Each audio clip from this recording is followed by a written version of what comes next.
"Whatever you do, you must not wash this child for 15 years, the voice warned. "If you bathe her, something horrible will happen. But if you keep her dry, she will be yours forever." "I will never bathe her," the mother Dunny replied. "I promise, I promise. Thank you so much." That was the promise she made. But as the girl grew up, the problems grew right along with her. The neighborhood kids started running away from her. Whenever she walked by, the villagers would cover their noses. They made fun of her constantly because she hadn't touched water in years and smelled terrible. Every day, the girl came home crying. She would beg her mother to let her wash. Dunny would just hold her tight and lie to her face. She told her daughter that humans aren't supposed to bathe at all. She claimed that people who bathe die young, but if she stayed dry, she would live a very long life. Dunny even lied and said that she herself had never taken a bath since the day she was born. But the truth was very different. Whenever Dunny needed to wash, she would hide where her daughter couldn't find her. She would sneak away and quickly splash water on herself in secret. Things went on like this for a long time, until the day everything changed. One night, the girl caught her mother bathing in secret. Her heart broke into pieces. All the lies, the shame, and the pain hit her at once. The very next day, without saying a word to anyone, the girl grabbed a sponge and some soap. She headed deep into the forest to do the one thing she was forbidden to do. What happened next was truly shocking. Back in the forest, Dunny sat all alone, sobbing. Why was she so desperate to keep the child? It turns out she had been married to 5 different husbands, and her secrets ran deeper than anyone knew. Every time Dunny got married, she couldn't have a baby. Because of this, her husbands always kicked her out. The villagers laughed at her and called her a witch. The shame was too much for her to handle, so she decided to move deep into the forest where no one could see her. One day, while she was gathering wood to build a small hut, she accidentally picked up a strange stick called kudirat. She didn't know it, but this stick was actually a powerful spirit. She carried it back home along with her other firewood. That night, inside her tiny hut, she cried her heart out. "God, please, just one child," she prayed. Only one. She had no idea that something scary was listening to her. The stick heard every word she said. The next morning, Dunny stepped outside and stopped in her tracks. Right in front of her was a strange tree that wasn't there the night before. It looked fresh, healthy, and almost alive. Then she saw something on one of the branches. It was a baby, a tiny infant wrapped carefully in soft green leaves. Dunny's heart skipped a beat. She walked closer, very slowly, and saw that the baby was alive, breathing quietly. Suddenly, the tree started shaking violently right in front of her eyes. Then something unbelievable happened. An old woman stepped out from the tree. Her skin was thin and dry, looking just like wood. She looked like she was actually a part of the forest itself. Dunny was shaking with fear. The old woman looked at her and spoke in a deep, dry voice. "My name is Kudirat," she said. "I heard you crying last night." "You asked God for a child," the old woman continued. "I will give you this baby, but only on one condition. Dunny's heart was pounding in her chest. The old woman warned, "You must not bathe this child for 15 years, not even a single time. If you listen to me and you don't wash her for 15 years, she will be yours forever. But if you bathe her before the time is up, something truly terrible will happen." The forest went completely silent. Dunny didn't even think twice. She was just so happy. For the first time in her life, she felt real joy. But at the same time, she felt a little bit of fear in her heart. "I will obey," she said quickly. She rushed over and grabbed the baby from the tree branch. The baby felt so warm in her arms. Dunny turned around to ask what terrible thing would happen if she broke the rule. But the old woman was gone. She had vanished. It was as if she had never stepped out of the tree at all. Dunny was shocked, but her happiness was much stronger than her fear. She finally had a daughter. She went back to her village and focused all her energy on taking care of her child. She was very careful. She never let a single drop of water touch the baby's skin. Days turned into months, and months turned into years. The baby grew up into a young girl, and Dunny named her Abbas. But deep down, Dunny could still hear the spirit's warning echoing in her mind. 15 years. Not even once. Because Abbas had not bathed for years, her body started to smell very bad. The odour was strong. Whenever she walked through the village, people would quickly cover their noses. Some people looked away, others whispered behind her back, and some just laughed at her. The other children were the meanest. "Dirty girl!" they would yell. "Why don't you ever wash? You smell like a dead animal." The other kids would run away from her, pinching their noses and laughing. Abbas tried to act tough, like it didn't bother her. But the moment she got home, she would burst into tears. "Mama, why can't I wash like the other children?" She would ask Dunny, "Why am I so different?" Dunny's heart would tremble with fear, but she made sure not to show it. "Don't listen to them," Dunny would lie firmly. "It's actually a sin for humans to bathe. If you touch water, you will die very soon. But if you stay dry, you will live a very long life." Those words made Abbas very afraid. Then Dunny would add another lie. "Have you ever seen me take a bath? I haven't bathed once since the day I was born." In reality, Dunny was bathing in secret, but she never let her daughter find out. Every day, the shame felt heavier. Even though the villagers mocked her more and more, Abbas tried to bear it. But slowly, a dangerous curiosity started growing in her mind. What would actually happen if I just took a bath? She wondered.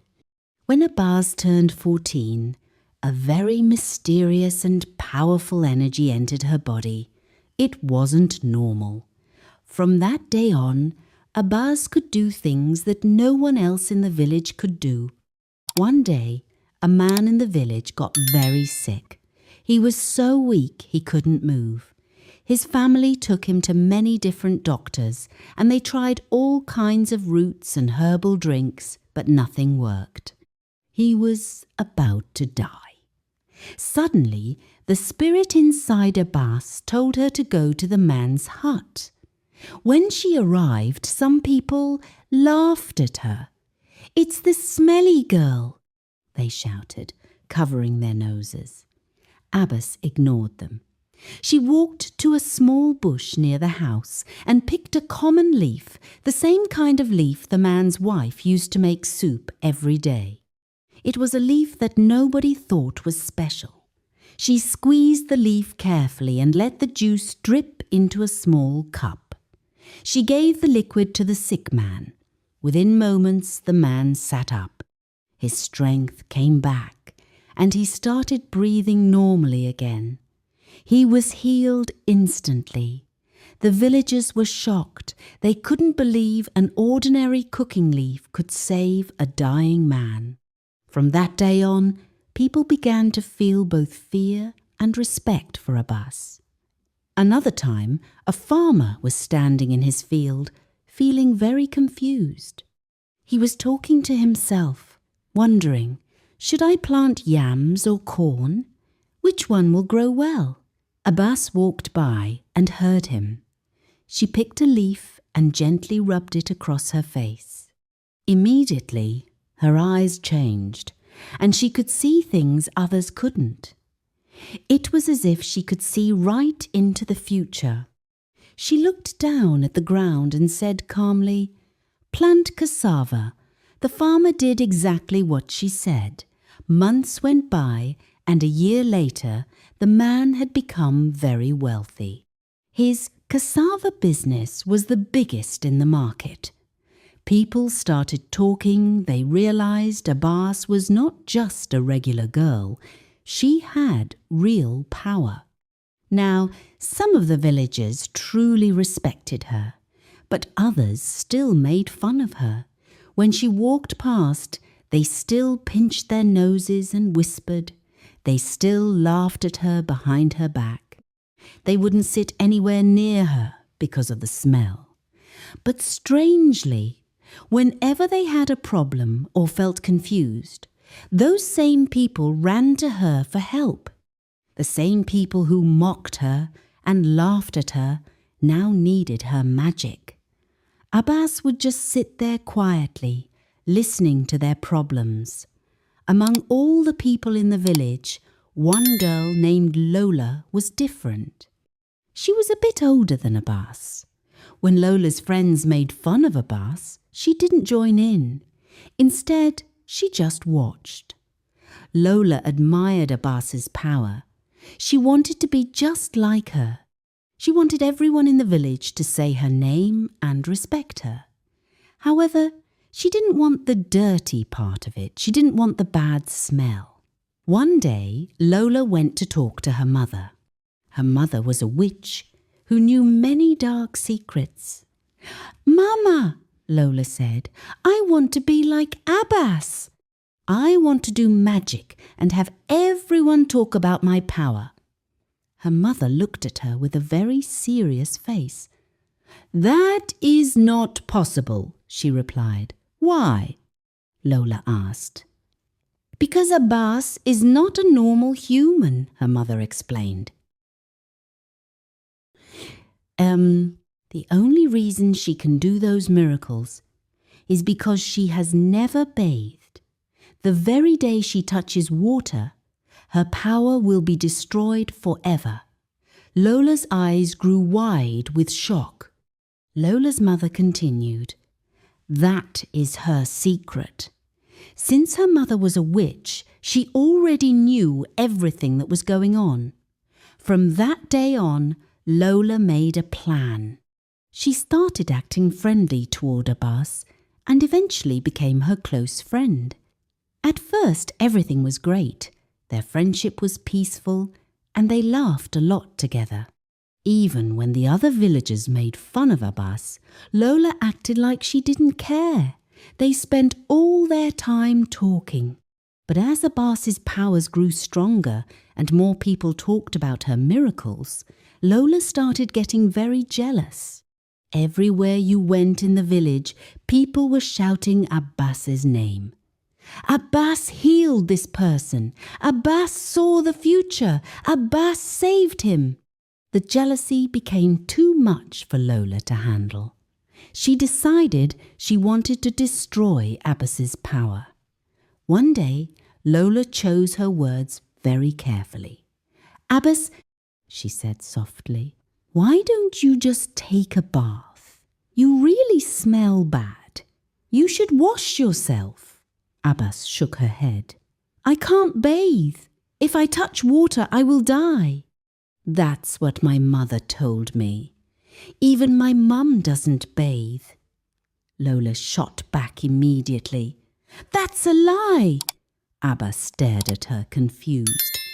Lola continued, "Your mother definitely bathes. If she didn't, she would smell just as bad as you do."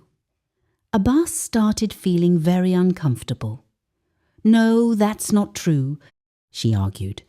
But the seed of doubt was already planted in her heart. For the first time in her life, she began to question everything she had been told. After that talk, Lola got even more serious about her plan. She needed proof to show Abbas. She started secretly spying on Duni. Every single day, Lola would hide near their house, watching quietly and waiting patiently for the right moment. Then, one night, Lola saw something that shocked her. Duni picked up a bucket of water. She looked around very carefully, making sure no one was watching. Slowly and quietly, she crept away from the house. She headed deep into the bushes, far away from her small hut. Lola followed her from a distance, hiding behind the trees and staying completely silent. There, in the middle of the woods, Duni took a bath. Lola's eyes went wide. She smiled to herself in the dark. She finally had the proof she needed. The next day, Lola went straight to Abbas. "I saw your mother yesterday," she said boldly. She went into the bush to bathe. Abbas frowned immediately. "That's a lie," she snapped. Lola just shook her head. "Come with me tonight. We will hide together and I'll show you."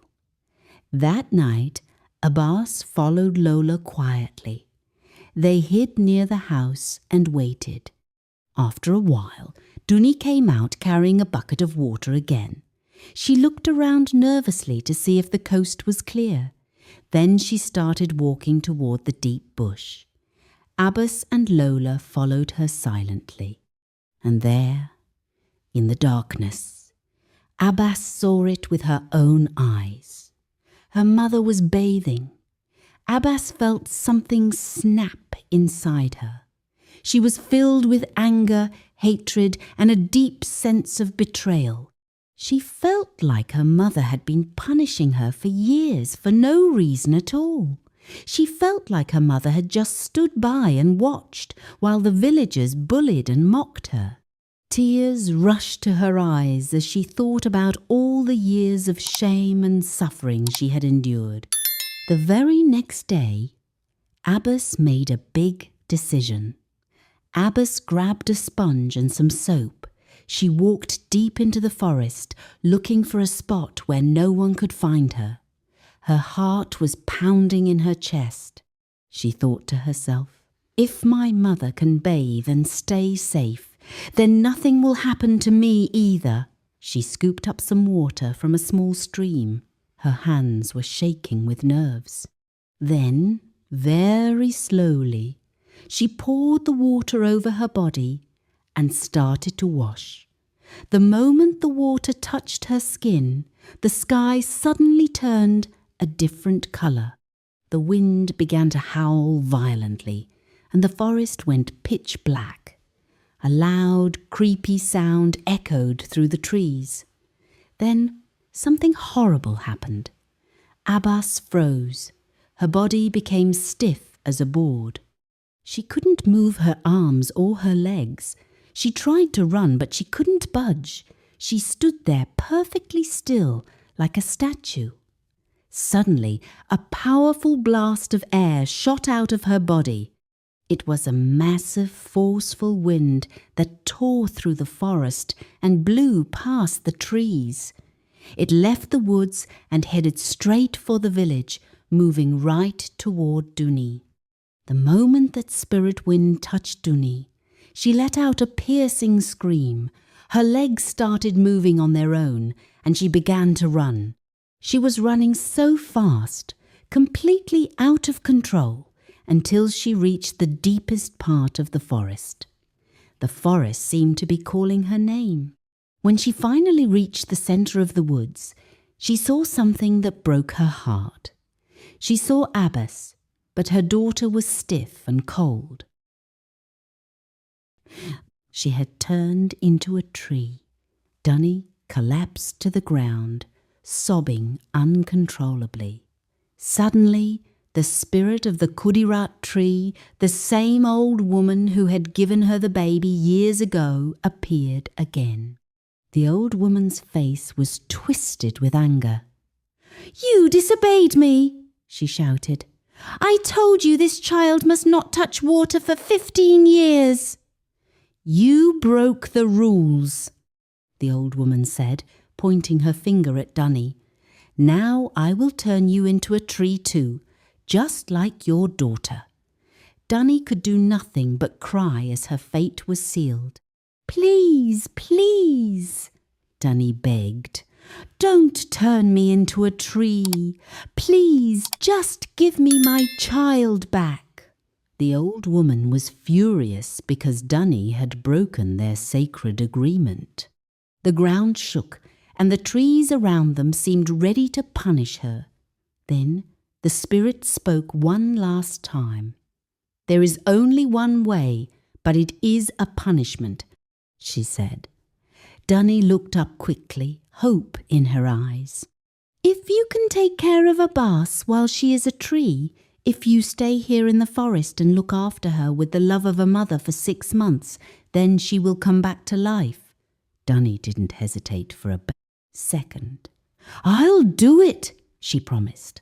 So Dunny began her life in the forest, taking care of the wooden figure. Every single day she cleaned it. Every day she protected it from the rain and the wind. She stayed right by its side as if it were still her living child.